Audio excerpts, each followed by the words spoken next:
नमस्कार दोस्तों, मेरा नाम है अनुपम मिश्रा और आप सभी लोगों का द टाइम फ्रेम में एक बार फिर से बहुत बहुत स्वागत है। दोस्तों, मेरे सामने इस समय ओपन है निफ्टी का डेली चार्ट। इस डेली चार्ट को अगर हम देखें, फिर हम एक बार इस रेंज को ब्रेक करके ऊपर की तरफ निकलना चालू कर दिए। दोस्तों, एक कैलकुलेशन के हिसाब से जो लेवल निकल के आया था वो है तकरीबन 21,500 से लेके 600 तक के बीच में कहीं भी। ठीक है, अब हम इस समय खड़े हैं 21,182 रुपए पे। कहने का मतलब ये है हम 21,200 भी टच किए थे। तो कहने का मतलब ये है कि अभी भी मार्केट क्या कर रहा है ना, पूरा का पूरा ऊपर की तरफ ही एक तरफा चलता चला जा रहा है। और जाते जाते उसने क्या दे दिया है, जाते जाते उसने हमें यहाँ पे एक प्रकार का गैप कहें या जोन कहें, गैप ज़्यादा नहीं सही है, जोन कहना सही, क्योंकि हम एक लेवल टू लेवल मार्क कर रहे हैं। ये चीज़ हमें मिली है। इससे एक चीज़ जो क्लियर हो गई वो क्या है कि हम एक काम ये करते हैं, इसको लेवल देख लेते हैं। इसका ये लेवल है 21,075 कि जब तक मार्केट 21,075 के नीचे नहीं उतरता है, यानी क्लोज नहीं देता है, तब तक सेलिंग करने की कोई ज़रूरत नहीं है। मार्केट का जो डायरेक्शन है अप ट्रेंड का, हमें सिर्फ उसको फॉलो करते हुए चलना है और कुछ नहीं करना है। क्योंकि हम ये सोचते सोचते ही रह जाएंगे कि मार्केट इतना ऊपर आ चुका है, अब क्या करें अब क्या करें। देखिए, कुछ ना करें, बस आप इंतज़ार करें। इंतज़ार करें किस चीज़ का? किसी एक चीज़ के बनने का, किसी पैटर्न के फॉर्मेशन का। क्योंकि मार्केट, चाहे कोई भी मार्केट हो, अगर वो वर्कआउट करेगी तो वो पैटर्न के बिहाफ पे ही करेगी। तो मार्केट पैटर्न के बिहाफ पर ही काम करेगा। ठीक है, तो इस चीज़ को कभी भूलिए मत। दूसरी चीज़, चलते हैं फ्रेम को चेंज करते हैं, क्योंकि डेली चार्ट पे तो अभी एक रेंज ब्रेकआउट के बाद हमें सिर्फ एक कैंडल मिला है। तो यहाँ पे बहुत ज़्यादा कुछ बताने को नहीं। एक लेवल था, कहिए तो उसे मार्क कर दिया जाए। लीजिए, मार्क भी कर देते हैं कि इसके नीचे जब मार्केट उतरना चालू करे तो सेलिंग का प्लान करेंगे। और वैसे सही मायने में तो वो लेवल दूर है, लेकिन होता क्या है ना कि जैसे अगर ये लेवल बता दिया कि भाई इस लेवल से मार्केट उतरेगा तो सेलिंग करेंगे, तो लोगों को लगता है कि ये जो लेवल है, मतलब जो भी है, ये 21,200 या 21,190, जो भी ये लेवल है, इस लेवल से यहाँ तक भी तो मार्केट आया ना, यानी 20,850 या 20,800 तक मार्केट आया। इतना हिस्सा छूट गया, उनको ऐसा लगता है। देखिए, होता क्या है ना, ये एनालिसिस है, ये रियल टाइम पे बैठ के हम ट्रेड नहीं कर रहे हैं। ठीक है ना? तो उसी तरीके से ये मार्केट बंद हो चुकी है, इस समय चल नहीं रही है। चलती मार्केट में माइंडसेट अलग होता है। ये सिर्फ एक एनालिसिस है कि कल मार्केट में हमें क्या करने को मिल सकता है, हम हमारी तैयारी किस तरीके की होनी चाहिए। ठीक है ना? चलिए अवली फ्रेम पे चलते हैं। अवली फ्रेम को देखें तो यहाँ पे भी सारी चीज़ें वैसी की वैसी हैं कि भाई ये जो हिस्सा है, अब यहाँ पे देखिए आपको नज़र आ रहा होगा, अगर मैं इस जोन को हटा दूं, है ना, इस जोन को हटा दूं, ये देखिए मैंने इस जोन को हटा दिया। अब यहाँ पे एक लाइन और बना देते हैं जो ये रेजिस्टेंस की तरह जो काम कर रही थी। तो ये आपको यहाँ पे एक बहुत अच्छी रेंज यहाँ पे देखिए बनते हुए यहाँ पे दिख रही है आपको। ठीक है, तो ये जो जोन है ये काफ़ी हद तक हमारे लिए अब क्या काम कर सकता है, ये हमारे लिए एक सपोर्ट का काम कर सकता है। या तो ये कहें कि गिरने में हमारे लिए बहुत हेल्प करेगा कि अगर ये सपोर्ट अगर टूटता है तो शायद हमें कुछ ऐसा दिखेगा जिसके बदौलत हम अपने ट्रेड को प्लान कर सकते हैं।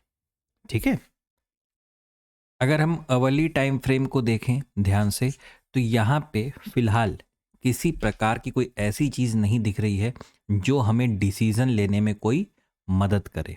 ठीक है, डेली चार्ट पे क्या था, एक रेंज थी, रेंज ब्रेकआउट हुई और वो अब ऊपर की तरफ बढ़ रही है, इसलिए हमारी जितनी भी प्लानिंग होगी वो सब कुछ अभी फिलहाल ऊपर की तरफ की ही होगी।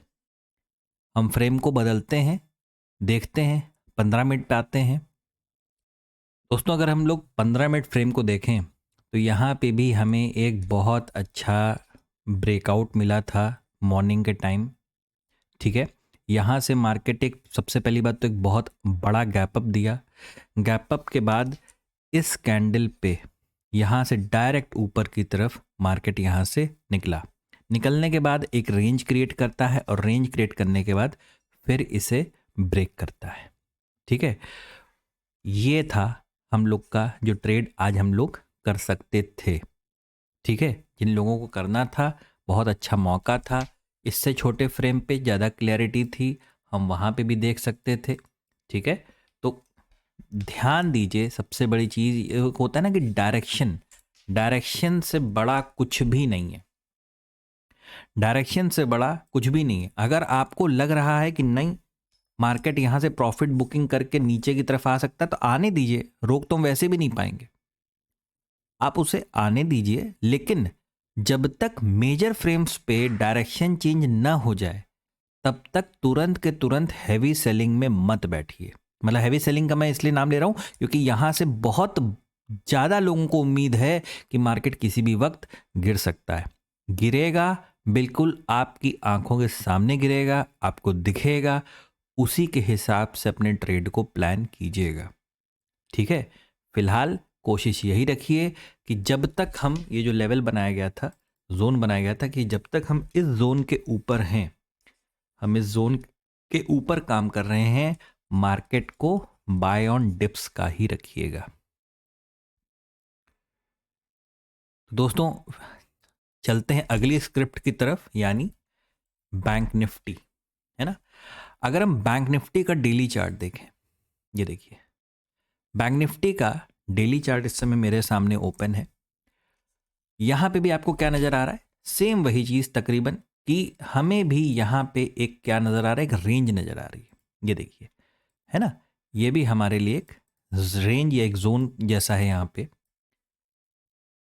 जब तक इसके लो के नीचे, यानी मतलब इस जोन के नीचे जब तक हम नहीं आते हैं तब तक आप सेलिंग को यहाँ पे अवॉइड कीजिए।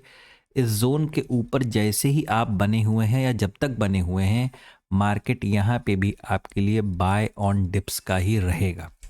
एक बार चलते हैं छोटे फ्रेम पे, देख लेते हैं कि मार्केट क्या कर रहा है, कैसे कर रहा है। देखिए बहुत यहाँ पे एक चीज़ नज़र आ रही है। देखिए अब शॉर्ट करना है तो मार्केट को इस तरीके से अगर नीचे उतरता है तो ज़्यादा बेटर रहेगा शॉर्टिंग के लिए। ठीक है ना, कुछ लोग अपनी शॉर्टिंग यहाँ पे भी प्लान करते हैं, लेकिन प्लानिंग से ज़्यादा वो डीके में फंस जाते हैं। ठीक है, तो इस चीज़ को समझिए कि अगर यहाँ पे ये चीज़ प्लान हो रही है, इस तरीके से नज़र आ रही है, तो ये किसी भी वक्त इस तरीके का रूप ले सकती है। अभी आप एक जोन के ऊपर काम कर रहे हैं, आपने एक बहुत बड़ा ब्रेकआउट दिया है, देश दुनिया में क्या सिनेरियो चल रहा है, कैसे चल रहा है, मार्केट एक तरफा बढ़ता चला जा रहा है, हर चीज का इम्पैक्ट यहां पे चार्ट आपको डाइजेस्ट करके देता है। यहां से हमें गैप अप ओपनिंग मिली, बहुत अच्छा कैंडल, बहुत तेजी से ऊपर की तरफ भी गया पहला कैंडल। अब ठीक है ना, आप परेशान मत होइए कि नहीं नहीं मुझे सेल करना है, सेल करना, परेशान ना होइए। आप इस चीज का इंतजार कीजिए कि जब सेल का मौका आएगा तो भी मार्केट आपको बताएगा, आप उस तरीके से सेल कीजिएगा। यहाँ पे भी आपको अगर किसी प्रकार का कोई पैटर्न बनता हुआ नजर आ रहा है, एक फॉल फ्लैग जैसा, तो आप रेडी रहिए कि जब आपको मार्केट यहाँ से मौका दे तो आप एक बार छोटे स्टॉप लॉस के साथ दोबारा एंट्री करिए। छोटा स्टॉप लॉस रहेगा, मार्केट को देना पड़ेगा, ये सारी चीजें आपके दिमाग में होनी चाहिए। चलिए एक बार